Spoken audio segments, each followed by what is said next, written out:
Right, how's it, Josh? So this week we're going to be speaking about Man United. But before we jump into this interesting topic that I have for you, I've got some trivia. Can you tell me which season did Man United have their most losses and how many losses was it? We talking Premier League history, or Premier League losses. I'm gonna guess it was the David Moyes season. So that would have been, is that the 13-14 season?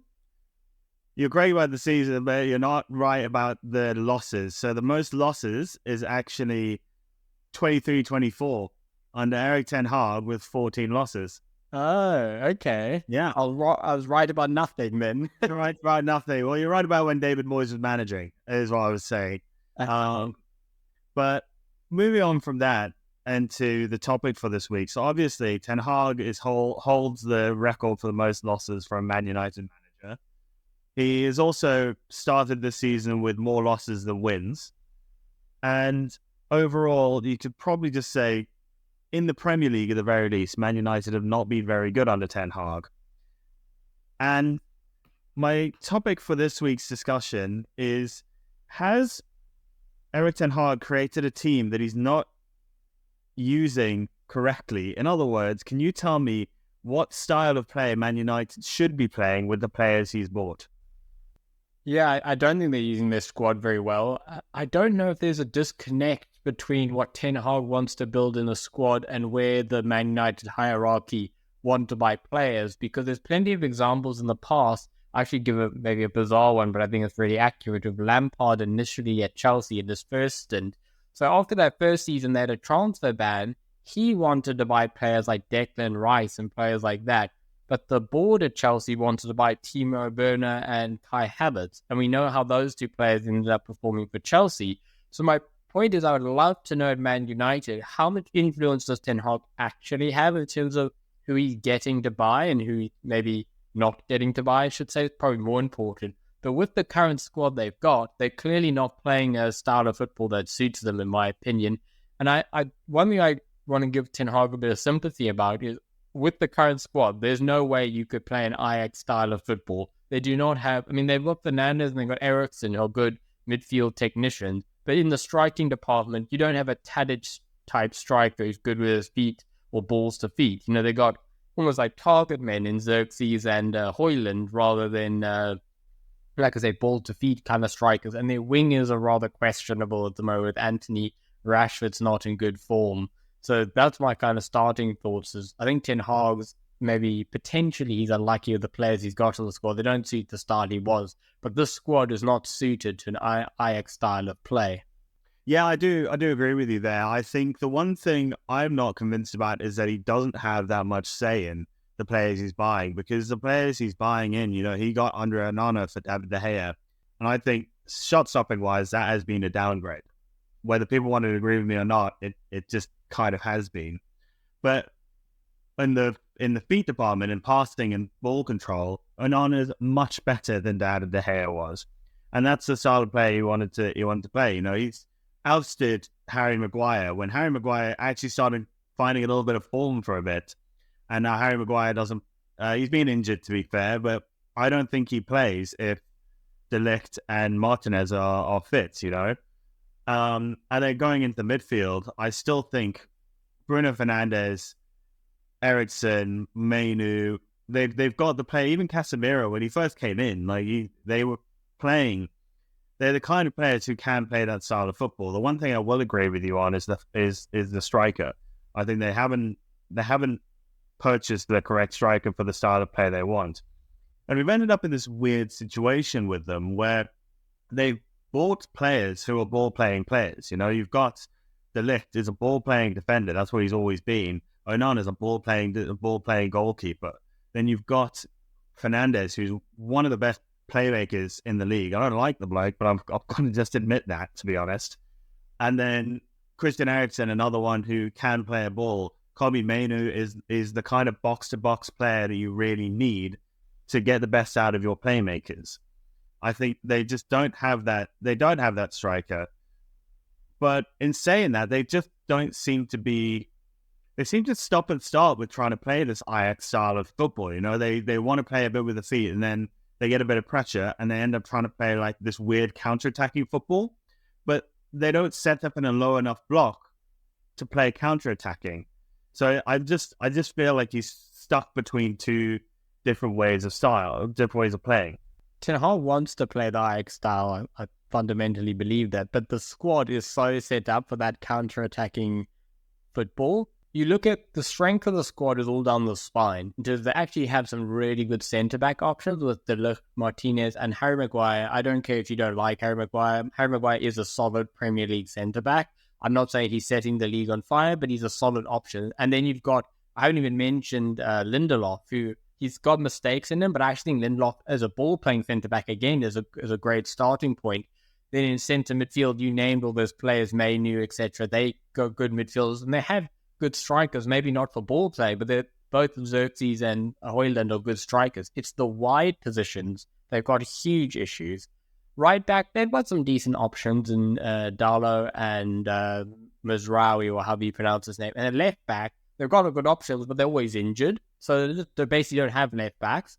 And the wingers are all, and besides Garnacho, they're all disasters, to be honest. So they've got this huge spine down the middle, which is quality, nothing on the width. And we know in the Premier League, you need to use all the space that you can generate in an attacking way.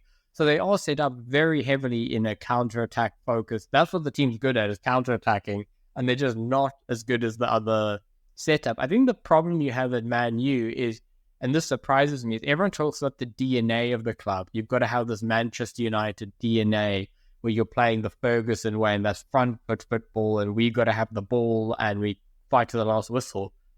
Ferguson left 10 years ago. No one is left at Man United who was in that Ferguson squad and, play in that Ferguson style. So to me, berating the current squad about how they don't play the Ferguson way anymore, the DNA of Manchester United, you've got to move on a little bit now. We're living in 2024. There is no Ferguson DNA left in the current squad anymore. And I think it's actually doing more harm than good for Manchester United, living in the past and forcing the squad to try and play this Ferguson football when it's not currently built in that way.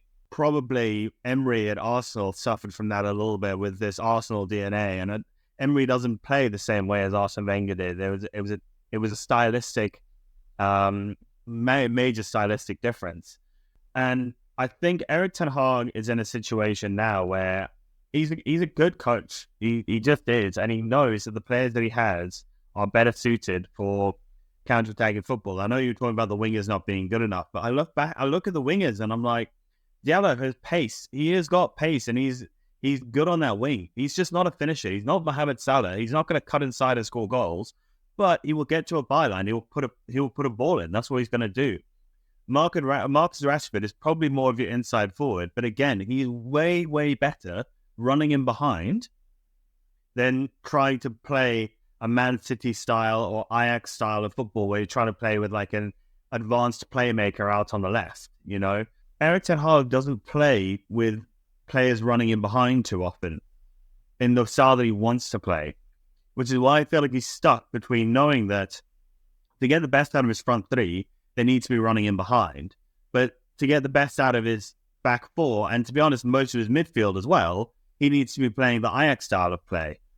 And I think this is where we come down to the players that have been bought in. It's £600 million have been spent by Man United. That's obscene money. And to be languishing in 12th, and don't get me wrong, they're not going to finish 12th. I don't think they'll finish in the top four, because that would be silly, but I can't see them finishing lower than 8th, really. And I just think you spend that much money, you can't be playing two different styles of play. You can't have your attackers suiting one style and your defenders suiting another. Now, whether that's on Erik Ten Hag or not, I personally think it is. It doesn't matter. You need to be getting your players on the same page. When I look at their squad, how I would actually line up for the team, not for a management style, but just for the team, I'm going Onana in goal. I mean, there's not much other competition there. And actually going 3 at the back, 3 centre-backs, with Harry Maguire in the middle, Martinez left and De Ligt right of him, because you got those two are both good on the ball. Let Harry Maguire sit there. He's not good on pace, but let them cover him. You go Mizraoui or Dalo as your right wing back. They'll do a good job. They're both actually quite good going forward, those players. And then you have, this is maybe a controversial, but just carry on. Garnacho is your left wing back. I think he's got the running. I realize you lose out on a bit of attacking potential from him, but he's got the running to do it. And then you can have your midfield three. Because you've got three at the back, you can actually have just a Casemiro or just a Ugard. He hasn't played yet with the new defensive mid who's come in. And then in front of those two, you can have both Eriksen and Fernandes. In the past, when they tried to do that, it was problematic. They didn't have enough physicality in that midfield. But if you have three at the back, I think you can get away with that. And then you have both Boylan and Xerxes up top. It would be a more counter-attacking, direct passing style of team. But you've got a lot of quality there, a lot of running. You get kind of more of the team is based in that center of the field, which I said is where their quality is. You just get more numbers in the middle of the pitch from back to front. And I think that would suit them a lot better and kind of bench a few of the underperformers.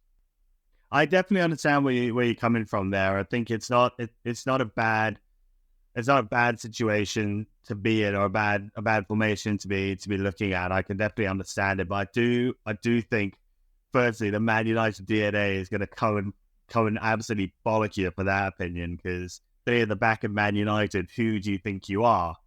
But I do agree. The spine of that team is where they have to excel. And I think the problem they've had at the moment is not in creating opportunities. You know, they've missed the most opportunities out of every team in the league, but their big problem has been finishing them. And I think that's where, like you said, if you can have the two up front, and whether that's Xerxes and Højlund or Rashford and Højlund, I think you double your chances of getting people in the box. Because every time I watch Man United, it's Bruno Fernandes is the only bloke in the box, and it's like, he's not a striker. He's not going to attack the ball.